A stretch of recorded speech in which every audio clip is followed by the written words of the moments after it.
Hoje vamos contar um pouco mais sobre esse momento especial da gestação de uma mulher e principalmente da família, porque é uma gestação da família toda, não só um momento especial que a mulher vive.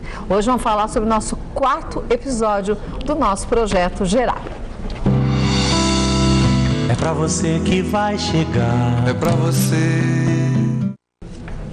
E olha, e esse episódio é muito importante porque é um dos momentos em que a mulher mais espera realizar um sonho até de saber, antes do nascimento do bebê, o sexo dele e dentre tantos momentos especiais aí no 4º mês. Doutor Cláudio Basbaum, mais uma vez com a gente, bem-vindo. Boa tarde. Tudo bem? Boa tarde. Graças a Deus. E o nosso bebê está crescendo, né? O bebê está crescendo. Está virando gente grande e vamos aproveitar as informações que ele nos dá. Agora, por volta do 4º mês, a gente já percebe que alterações no corpo da mulher e no feto também. Sim.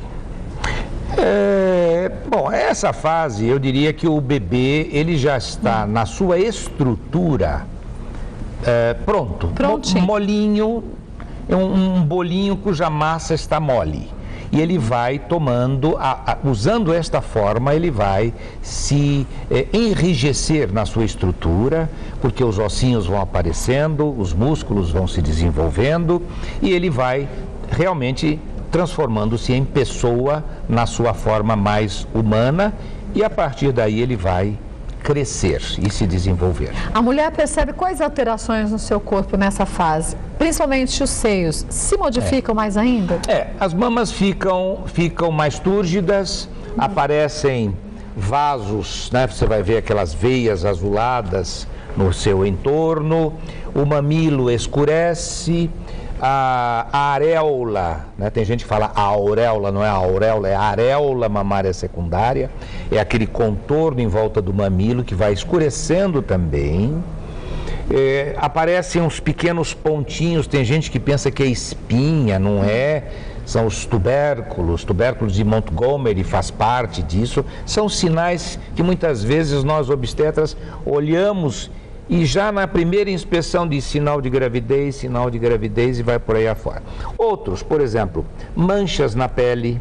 No rosto? No rosto vai paulatinamente. Isso ocorre pelos hormônios.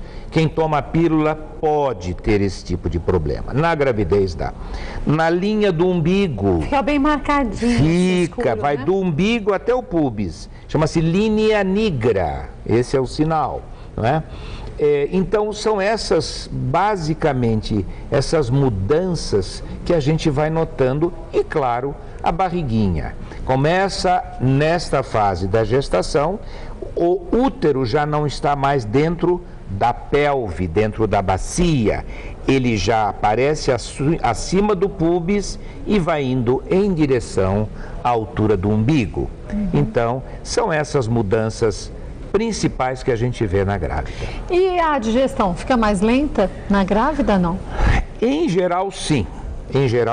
Porque há uma certa lentidão na secreção e na liberação de bile. Então, por isso, uma alimentação mais leve, menos gordurosa, não é? Para que a bile que faz a digestão dos alimentos mais gordos, não é? Mais gordurosos, ele não fique dando o problema de a náusea, o intestino preso e assim por diante. Aquelas dores laterais acontecem com uma certa frequência em algumas mulheres? Olha, tem mulher que se a lombalgia, isso, né? Porque você diga que, veja o seguinte, uma mulher grávida, vamos dizer, ela está aqui, retinha. O eixo era esse. O eixo era esse. Aí eu vou botar uma grávida aqui, boto uma bola aqui na barriga. O que é que a grávida vai fazendo progressivamente? Vai ter que compensar para trás o eixo. Pelo centro de gravidade. Ela então joga o ventre para diante. Eu digo que ela exibe a gravidez. Não é? É a lordose, é aquela posição de lorde, né? Aquele lorde que anda de barriga para frente. Então, essa lordose, essa exibição do ventre, paga um tributo. Esse tributo é o seguinte, se ela não dobrar para trás, ela cai para frente, pelo peso. Não tem jeito. Então, ela faz esse efeito de jogar para trás. Vem a lombalgia. Uma dor que é mais para frente, que a mulherada tem, na fase final, mais do meio para frente, lateral aqui nos cantos, nas pregas, onde tem 2 ligamentos. O útero está aqui uma bola e tem 2 ligamentos que vêm aqui para a virilha. Então, quando o útero vai crescendo e crescendo, crescendo, vai esticando este ligamento e aí repuxa, aí curiosamente mais à direita, parece que esse ligamento é mais curto.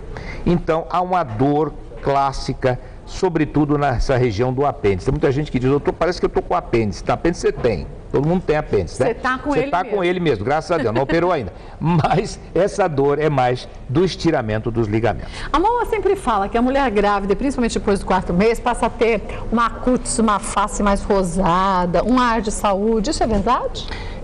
Eu digo que é como uma árvore, uma planta dando frutos, né? Ela tem uma exuberância, mas isso tem um fundamento biológico pela hidratação, pelo aumento, não é, do volume líquido que fica nela, pela reserva de ferro. Então há um estiramento, então ela fica com aquela pele esticadinha, rosada e bem impregnada. Eu sempre digo para as mulheres, até quando vão entrando na menopausa, se hidratem.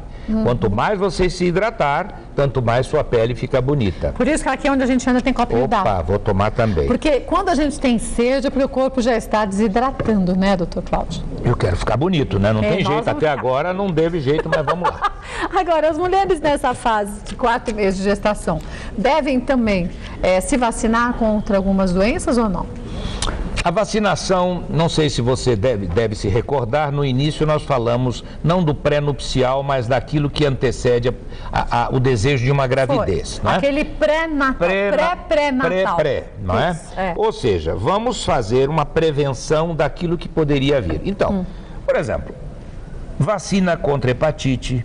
Mas isso antes de engravidar. Mês, não. O que não foi dado até então não é para se ministrar. Rubéola, vai dar vacina de rubéola na gravidez? Não vai dar. A mulher está grávida porque tem um vírus na vacina. Então, exatamente. Então, não dá para se vacinar nisso. Pouquíssimas coisas podem ser feitas, não é?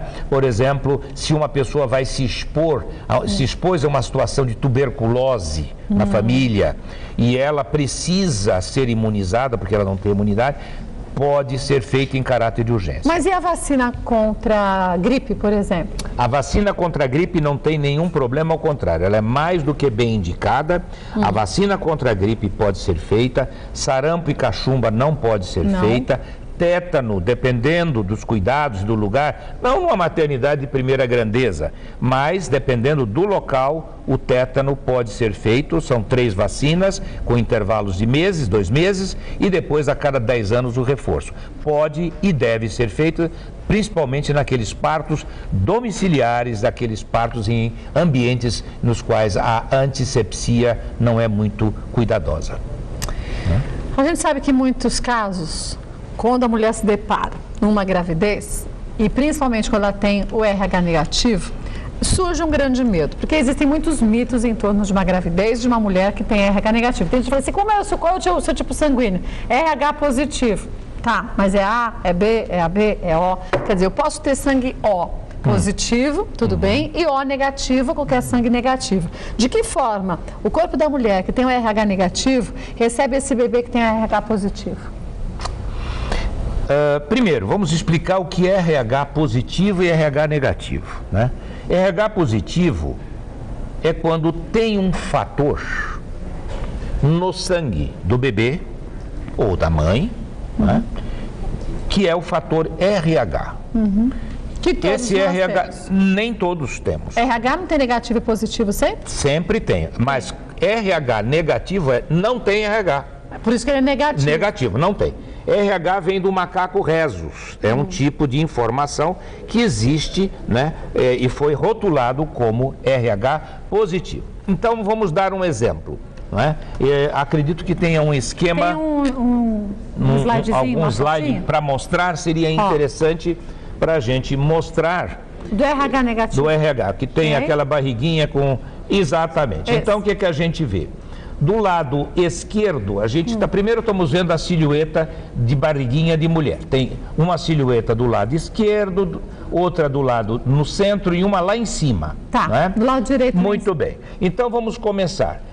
Do lado esquerdo, temos um bebê que ele tem RH no seu sangue, ou seja, ele é um RH positivo. Que tem aqueles sinais de positivo no positivo no corpinho dele. A mãe está cheia de tracinho, aquilo é sinal menos, ela não tem negativo. Muito bem. Na situação, normalmente, o sistema do bebê é um sistema fechado. Não passa sangue do bebê para a mãe e, portanto, normalmente, esse fator, se ele trouxe do pai para ser RH positivo, né, o que vai acontecer? Não passa durante a gravidez, mas durante o parto, no contato do sangue do bebê com o sangue e as secreções da mãe, o que acontece? É um corpo estranho. O bebê está passando para a mãe um fator que ela não tem. Ele joga na mãe um RH. Que o dela era negativo. Ela não tinha nada. E o que o corpo dela faz? Ela diz, nossa, está chegando um corpo estranho.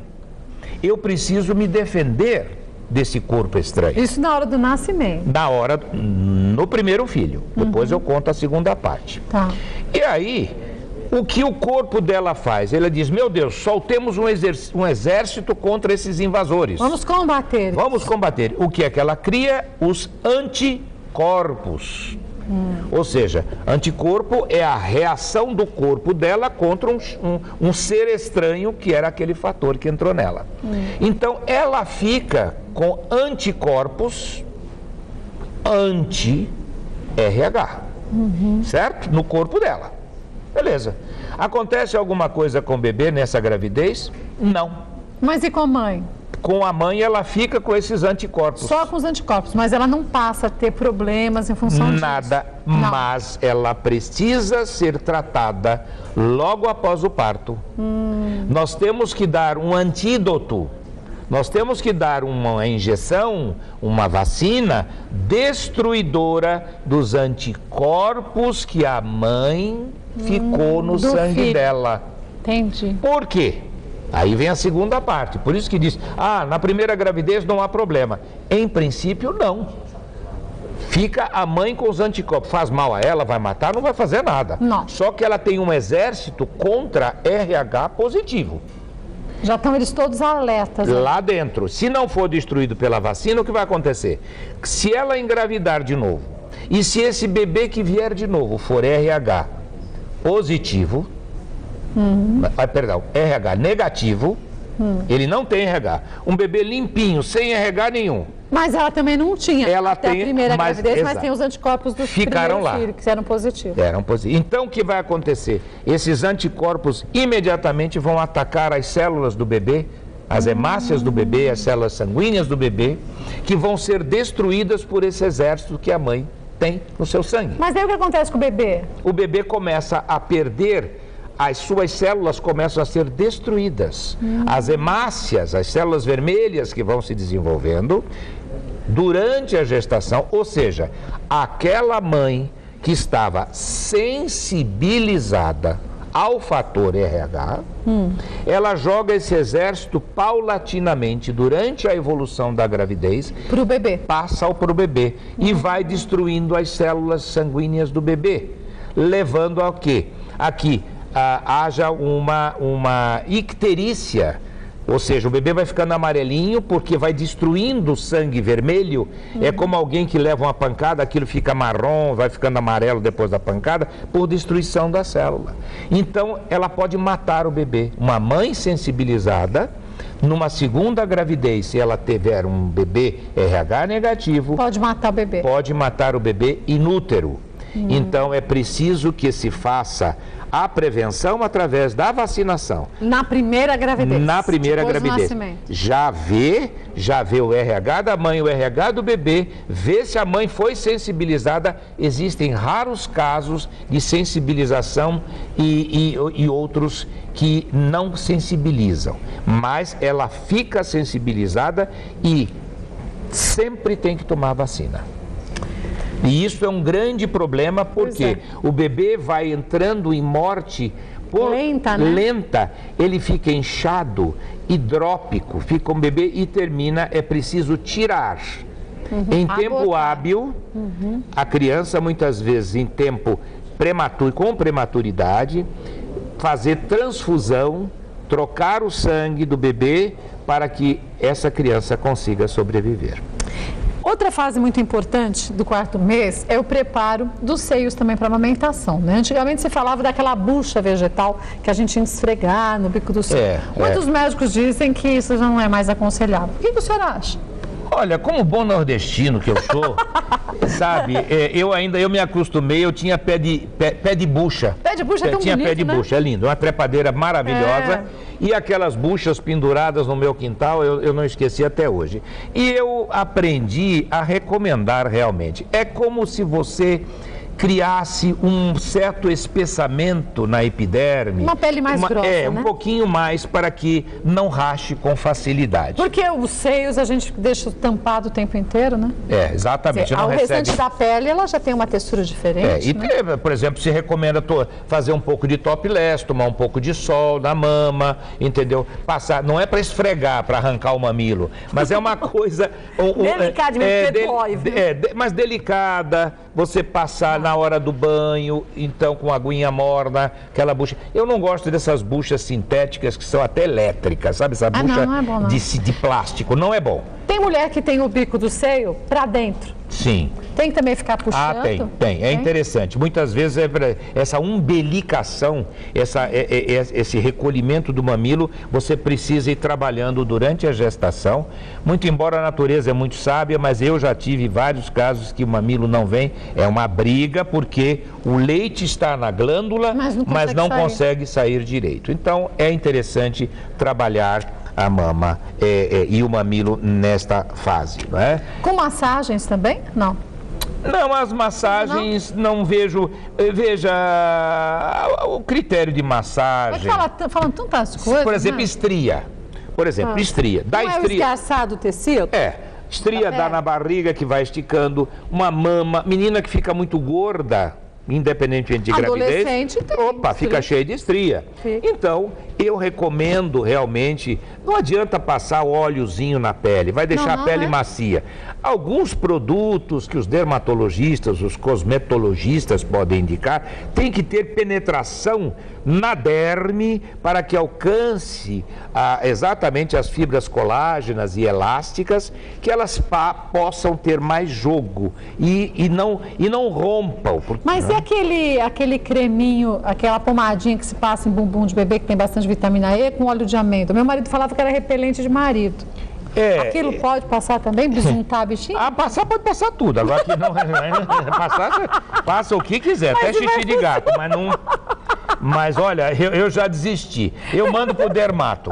É mais fácil. Eu acho. Eu não entendo muito disso. Mas realmente eu acho que se você puder antecipar tanto o abdômen como mama, fazendo um estiramento, funciona, porque você de certo modo está como um tecido que você vai alongando ele, antecipando ao grande estiramento do final da gravidez, ao grande estiramento do abdômen no final da gravidez. No nosso episódio passado, o senhor comentou comigo quanto que o bebê, ele, se não tiver a quantidade certa de nutrientes, ele literalmente suga da mãe. O cálcio também. Nessa fase, no quarto mês, a mulher tem que tomar mais cuidado ainda com problemas odontológicos? Sim. Na realidade, sabe que eu estava pensando, a gente estava falando sobre essas questões e de puxar. Na verdade, o bebê, a natureza é um laboratório, a máquina humana, não é? Você tem que ter um equilíbrio entre as partes, não é? Se eu colocar aqui o meu copo, o seu copo, e eu tiver substâncias aqui em maior concentração e aqui em menor concentração, há uma tendência de atrair até estabelecer um certo equilíbrio. É assim, ou seja, o bebê tira da mãe até um ponto que ela suporte. Há uma harmonia, a natureza não vai, vou matar a mãe para poder salvar a criança. Mas os dois podem ficar com uma quantidade deficiente de alguns nutrientes. Se ela não tiver nutriente suficiente, ela pode. Agora, O cálcio sai mais dos ossos dela do que dente. O dente da grávida, ele é prejudicado porque, em função dos hormônios, não é? Primeiro, salivação. A grávida saliva mais. Segundo, a grávida, no começo, por exemplo, ela vomita. Há secreções. Há uma congestão maior das gengivas. Tem grávida que sangra nariz. É mesmo? Porque o hormônio dá vasodilatação. Então eu já vi grávidas que têm gengiva, parece uma gengivite brutal. É. A placa bacteriana, ela não faz uma higiene porque não consegue, porque sangra. E eu recomendo com escova de cerdas naturais, não usar cerda sintética, massagear gengiva com o dedo, com cerdas naturais. Deixa sangrar um pouquinho, sim, deixa. Bochecha, fio dental, ou seja, a higiene bucal, porque a flora bacteriana, você sabe qual é o bicho mais perigoso numa mordida? As bactérias da boca? De quem? Do dragão de Komodo. Não é do dragão, é de gente. De gente? Gente. Mas o dragão de Komodo, quando ele morde, ele não mata a pessoa de infecção? Não, gente bata mais. A infecção, a mordida humana é a mais contaminada que existe. É mesmo? É. Por isso que a gente tem que deixar a nossa boca bem limpa, bem higienizada, né? Sempre, principalmente na gravidez. E mais, a grávida, se ela tiver uma infecção que a origem de bactérias de risco, como certos estreptococos, flora anaeróbia, pode contaminar e dar lesões renais, levando a complicações graves na saúde da mãe e, por tabela, no bebê. Portanto, a higiene bucal, a visita ao dentista, fazer a higienização 2 vezes por dia, limpeza pós-refeições é muito importante. A gente fez uma matéria com o nosso repórter Fábio, mostrando uma ultrassonografia sendo feita no 4º mês de gestação. Ele levou essa nossa convidada, que estava na 20ª semana e também depois na 35ª semana, para fazer o ultrassom, para a gente saber a importância desse exame. Vamos ver o que deu, doutor? Vamos ver o que deu. É pra você que vai chegar. É pra você. Hoje nós vamos falar sobre um momento muito especial na vida da futura mamãe. Chegou a hora de descobrir o sexo do bebê. Arlete está de quanto tempo? Estou com 4 meses. No início do 4º mês de gestação. Isso. Ainda não sabe se é menino ou menina? Ainda não sei. Tá ansiosa? Super ansiosa. Você acha que é menino ou menina? Menina. I've got sunshine on a cloudy day. Doutor Alfonso, essa Arlete está de 16 semanas e, assim como ela, muitas mulheres querem saber qual é a importância do ultrassom. O ultrassom é uma arma muito importante como um diagnóstico na obstetrícia. Pelo ultrassom a gente consegue estimar o peso do bebê, a idade do bebê, o líquido, como está o fluxo de sangue, se esse bebê ele é saudável, se ele é normal, se ele possui uma má formação.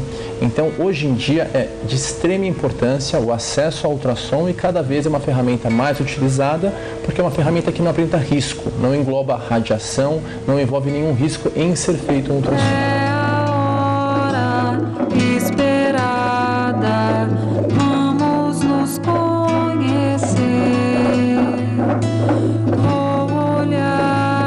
Quantos ultrassons uma mulher deve fazer durante o pré-natal? O ideal é que uma mulher faça de 2 a 3 ultrassons, pelo menos durante o seu pré-natal. Há vários tipos de ultrassom. Então, no início de uma gravidez, até 11 semanas, o mais comum é você fazer um ultrassom transvaginal. Por que um ultrassom transvaginal? Porque ele consegue, através da via transvaginal, dar uma imagem mais precisa. Então, enquanto a gravidez é muito pequenininha, o ultrassom vaginal pode ser mais eficaz. A partir dali, de 11 a 13 semanas, comumente é pedido ultrassom morfológico. Esse já é um ultrassom por via abdominal e esse ultrassom que é feito no 1º trimestre ainda tem a função de medir principalmente a nuquinha do bebê e o osso nasal do bebê. E com estas informações, aproximar, checar qual o risco daquela gravidez, se é uma gravidez com alguma alteração cromossômica, como por exemplo uma síndrome de Down. A partir dali você pode fazer ultrassons obstétricos, tendo um outro ultrassom morfológico por volta de 20 semanas, que tem a finalidade principal de medir todas as estruturas do bebê, braço, dedinhos, olhos, rim, estômago. E depois você pode também complementar um ultrassom obstétrico com um Doppler, que avalia fluxo de sangue. Então o Doppler, ele avalia o fluxo de sangue no bebê e pode ser uma arma importante principalmente para a gente avaliar a placenta, se aquela placenta está funcionando bem, se aquele bebê é um bebê pequeno porque de repente a placenta não funciona, porque ele realmente seria um bebê pequeno. Então o ultrassom, ele traz uma série de informações e existem vários tipos de ultrassom para cada finalidade. O ultrassom da Arlete está tudo em ordem. Pelo ultrassom você consegue avaliar a quantidade de líquido adequada, você consegue avaliar o tamanho da criança adequado. Tudo isso sempre tendo em mente da idade pela última menstruação compatível com o ultrassom. Essa é a imagem do bebê. Nós vamos tentar mostrar agora a imagem do sexo da criança. E você sabe, Arlete, que não dá 100% de certeza ainda, né? Você está de aproximadamente 16 semanas. Mas o doutor já me indicou que 99% de chances. E aí?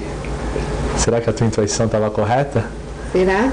99% de chances a sua intuição estava correta, uma menininha. Que legal! Talking about my girl. I've got so much honey. 4 meses depois, a barriga cresceu bastante. Arlete, você está de quantas semanas? 35 semanas. E nós voltamos ao médico para fazer mais um ultrassom, fazer um exame, ver como está a sua gestação. Como é que você passou todo esse período? Passei muito bem. Eu cuidei direitinho, me alimentei bem.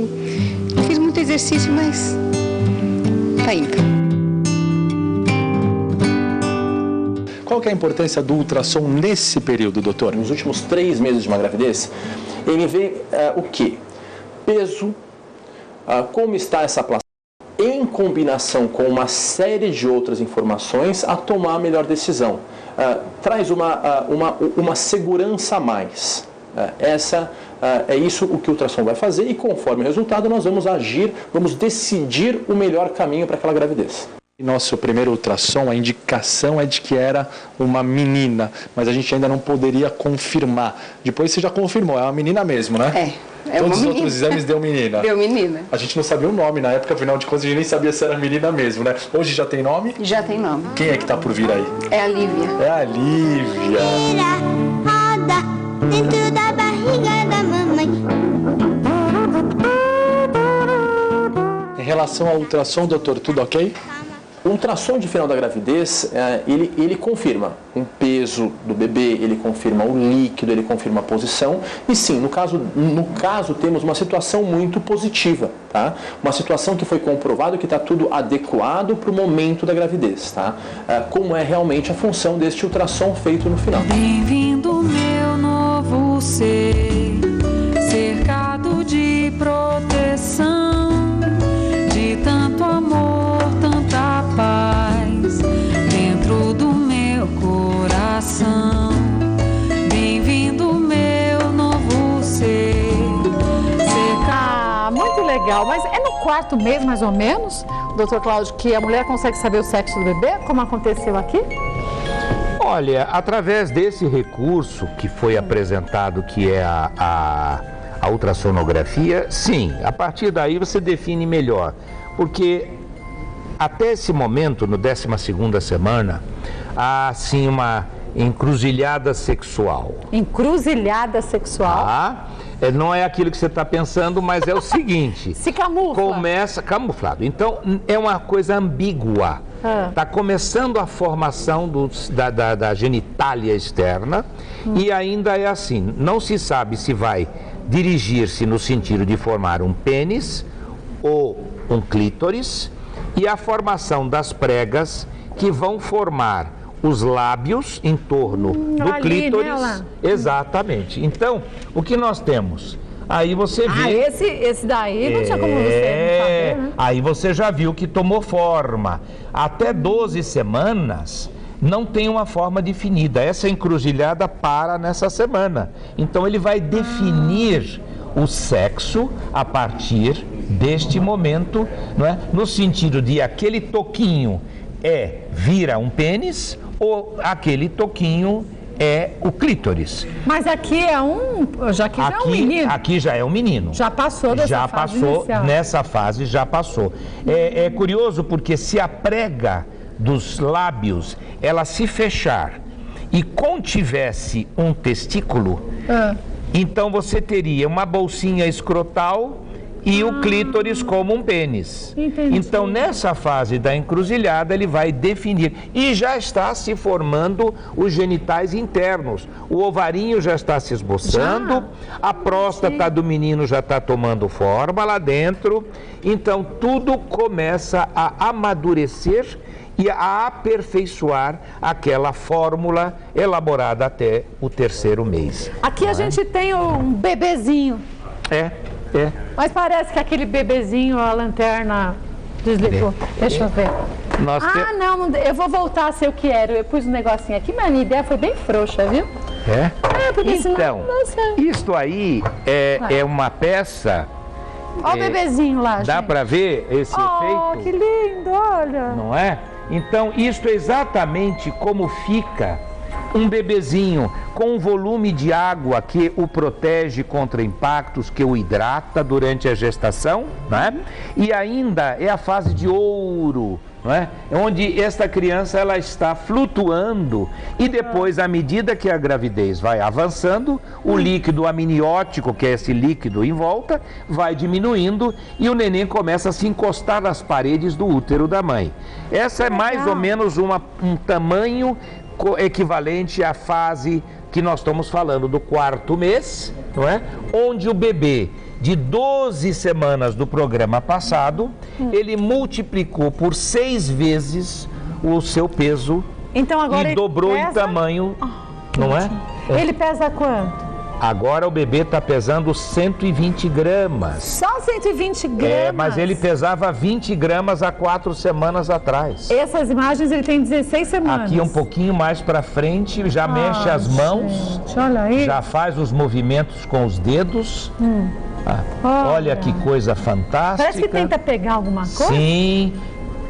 E se você estimular, aqui um pouquinho mais para frente, mas não muito mais para frente. Veja que ele está formado. Prontinho. Está aí o cordão umbilical, ele quase pega, ele pegou no cordão umbilical, ele suga, ele deglute esse líquido. Aquele que você falou. Que eu falei, e ele respira, entre aspas, esse líquido. O trato respiratório, brônquios e pulmões vão se trabalhando com o líquido dentro. Entendeu? Não entra ar, mas entra água. Ele não morre afogado porque ele respira pelo oxigênio da mãe. Mas ele continua de olhos fechados, né? Continua, até em torno do 6º mês. Eu digo assim, a gente há de convir que a criança ela vive num nível de oxigênio muito baixo. Ele mora no Everest, ele mora no pico de uma montanha, em baixíssimos níveis de oxigênio, e por isso... A vocês, meninas grávidas, atenção, não exijam muito do seu corpo, não consumam muito oxigênio, essa história de avião, vou fazer excursão a montanhas altas. Não, né? Não, porque ele já vive no limbo, ele vive no limite de equilíbrio. E se a mulher tem dificuldade de respirar, o bebê mais ainda. Ele vai sentir. Então, são essas as razões pelas quais os exercícios que consomem muito, viagens aéreas mais para frente, não são muito adequadas para a gestante. Isso sem falar no cigarro, bebida alcoólica. Isso nós já conversamos e realmente o bebê precisa de água, alimento e isso tudo e oxigênio. Isso vem da placenta. Sabe o que quer dizer placenta? O quê? Torta. Torta? Bolo. Bolo? Vem do latim. Então, essa torta é o verdadeiro alimento. Esta glândula que agora assumiu o papel, Se eu puder explicar, eu digo a vocês, faz tudo o que o organismo da pessoa faz. Ele funciona como fígado, como aparelho respiratório, como aparelho digestivo, como equipamento de glândulas endócrinas. Então, temos que respeitar essa glândula mágica, fantástica e que cria anticorpos para o bebê. Olha, deixa eu lembrar você que o nosso site do Mulheres, anota já direitinho, www.tvgazeta.com.br/mulheres, já tem o nosso gerar. O primeiro, o segundo e o terceiro. Hoje é o nosso quarto gerar, então os anteriores você pode assistir. Você entra na nossa página do Mulheres, clica em vídeos e lá você vai ter o gerar 1, gerar 2 e gerar 3. Daqui uns dias, umas horas, a gente vai ter o gerar 4 também disponível para você que está gestante poder acompanhar, ou você, o melhor até, que pretende ficar grávida, saber direitinho como preparar o seu corpo para esse momento tão especial, né, doutor Cláudio? Sem dúvida, a pessoa tem que se preparar para esta empreitada tão mágica que é engravidar e dar à luz. Obrigada mais uma vez. Até a próxima semana e bom trabalho. Muito bom recebê-lo sempre, viu? Obrigado. Muito bom. Obrigado. Doutor Cláudio Basbaum vai estar semana que vem no nosso 5º episódio do nosso Gerar. E aí você vai saber no 5º mês o que acontece com o corpo da mãe e o que acontece com o feto. Bom, no 4º mês a gente ouviu bem, o feto pesa só 120 gramas. É um catico desse tamanho, muito pequenininho, mas que ao mesmo tempo depende exclusivamente da mãe e da alimentação dessa mulher. E a gente sabe já há mais de 40 anos que foi descoberto o ômega 3 e o quanto que na gravidez ele também tem um papel muito importante.